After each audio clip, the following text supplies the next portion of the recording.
শুরুতেই সংবাদ শিরোনাম। ব্রাহ্মণবাড়িয়ায় বাস দুর্ঘটনায় 11 আনসার সদস্য আহত। ব্রাহ্মণবাড়িয়া নিউজ, সংবাদে সারাক্ষণ। ব্রাহ্মণবাড়িয়ায় আনসার সদস্যদের বহনকারী একটি বাস দুর্ঘটনার শিকার হয়ে 11 আনসার সদস্য আহত হয়েছে। রবিবার 21 ডিসেম্বর সকালে কুমিল্লা সিলেট মহাসড়কে ব্রাহ্মণবাড়িয়া শহরের পৌরতলা এলাকায় এই দুর্ঘটনা ঘটে। আহতদের মধ্যে দুজনের অবস্থা গুরুতর হয়, তাদেরকে উন্নত চিকিৎসার জন্য ব্রাহ্মণবাড়িয়া মেডিকেল কলেজ ও হাসপাতালে পাঠানো হয়। জানা যায়, জেলা শহরের আনসার ও ভিডিপি কার্যালয়ে ফায়ারিং ক্যাম্প শেষে আনসার সদস্যদের একটি দল দিগন্ত পরিবহনের একটি বাসে করে সদর উপজেলার স্তূপিরপুর ক্যাম্পে যাচ্ছিল।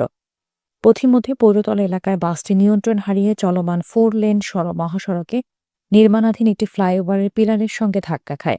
এতে বাসটির সামনের অংশ দুমড়ে মুচড়ে যায়। এ সময় 11 আনসার সদস্য আহত হয়। পরে তাদের উদ্ধার করে জেলা সদর হাসপাতালে চিকিৎসা দেয়া হয়। আহত আনসার সদস্যরা হলেন হৃদয়, মাসুদ, নাইম, আবু কালাম, আমির খান, ইরফান, মানিক, মামুন, ফয়সাল, কামরান ও সোহার।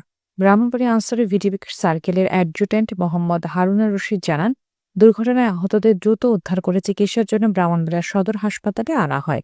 এদের মধ্যে দুজনের অবস্থা আশঙ্কাজনক হওয়ায় তাদের অন্য হাসপাতালে নেওয়া হয়েছে। আনসার বিডিপি কার্যালয়ে ফায়ারিং সমাপ্ত শেষে আমরা যাব ফিলপুর আনসার ব্যাটালিয়ন। এখানে রাস্তায় যাওয়ার সময় দিগন্ত বাস ফ্লাইওভারে কোনো ধাক্কা লাগার পর আনসার সদস্য প্রায় 7 থেকে 10 জন আহত হয়।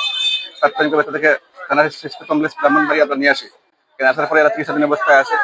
দুজন আমি একটি লোক বেশি গুরুতর আহত আছে, তাদের চিকিৎসা বর্তমান চলমান। News desk, Brahmanbaria news.